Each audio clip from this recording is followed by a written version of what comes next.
Somebody dropped in a question on Watford. I mean, they kicked off their championship campaign yesterday with a win, 1-0 win. And surprising, Maduka Okoye wasn't named in the matchday squad. It was a backman who was in goal for that game. They've released new squad numbers ahead of the season. They still allocated numbers to Emmanuel Dennis, even though he's looking like he might still leave before the end of the transfer window. Yeah, for as long as you have him, you should give him a number. Yeah, you should give him a number. Samuel Kalu as well was issued a number, and so some other Nigerians as well. Not the regular Nigerians, but they are Nigerians. Who play for Watford. But Maduka Okoye missing out. Ekong again starting the season from the bench. What next for Ekong? What next for Ekong? And I don't know. Maybe it's too early to talk about Maduka Okoye because we all saw him coming as the first choice goalkeeper. Ben Foster has left; he's no more there, so we didn't see Bachmann starting the season.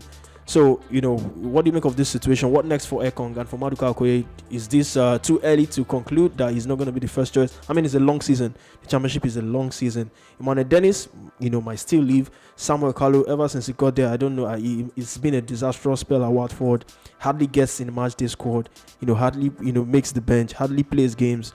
What do you make of these situations for the Nigerians at Watford? My position is still the same. I don't like more than 2 Nigerian players in one team because it's a recipe for disaster. I don't like it. I've always said that it's not a good thing to have more than 2 Nigerians in one team because they're most likely going to suffer. The team is most likely going to suffer. Does that mean Nigerian players are not good? Yes, Nigerian players are good, but they are good when there's only 1 or 2 in your team. When you have too many Nigerian players in your team, work rate is always very low. Nigerian players' work rate is not as high as you have from the Francophone African players or Ghanaian players in your team. This is a truth that people don't want you to talk about, but it's the truth. And I think the earlier we talk about it, the better. Even Nigerian players don't like to be teammates to themselves. That said, I can't blame them for the relegation of Watford. It's a lot of things. The team lost its way, start doing things, in the opposite of the tradition of the club, and that got them where they got to. For Maduka Okoye, it's early days. Yeah. Right? He came from a very bruising, Herculean season, went on his break, had a sickness and all that, came back, didn't recover on time for preseason. We understand. Troost Ekong also. Let's not forget that the disappointment of not going to the World Cup as a captain could also be a problem. I'm not making excuses for him. He's got his own mad piece, he would speak. But I think it is too early to judge any one of them. Even if Emmanuel Dennis doesn't leave, because now people are judging his fee and his attitude and all that. I just think that the bulk of Nigerian players in the squad is too much. Like, some of them should be let go on loan. Some of them, their contract should be terminated, and then they go look for another club. Because the number is what you have. Troost Ekong, you have Emmanuel Dennis, you have Kalu there, you have Ogonekare Tibo, you have Maduka Okoye. We have about 9 Nigerian players, both the ones that are born in the UK and the ones that that are not born in Europe at all that came in. So there's a whole lot, a potpourri of Nigerian players there. You could say that there are more Nigerians in that team than you have other Europeans in Watford.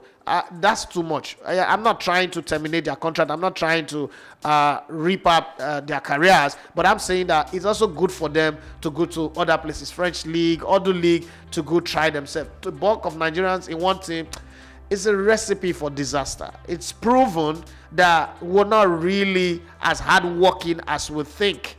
And people, I mean, when this thing hit YouTube, people would shred me, people would attack me, people would say all sorts of things. But these are the truths. That is very, very difficult to say. I'm not destroying my countrymen. I'm just saying that it's not a good thing. Like, if you have 5 or 6 or 7 Frenchmen in your team, you will still see them compete to be at the very best. Some of them will also not live up to it. We saw that with French players at Arsenal. If you have the same large number of Spanish players in your team, you also have the same imbalance of some competing very well and some not just living up to the standard. So it cuts across every country. But I don't want a horde of Nigerian players in one team. For Maduka Okoye or Troost Ekong not starting first game, it's just one game. There are 24 teams in the league. There's going to be over 38 games, close to 42 games to be played in a season. Bro, match go reach everybody. Hello, my name is Sumaira. I am from Pakistan and you are watching Liability TV radio. Please subscribe. Thank you. Hi, my name is Abdullah Ali. I'm from Pakistan, the #1 country in the world in cricket. You're watching Liability Sports TV radio. Please subscribe. You are listening to Liability TV radio.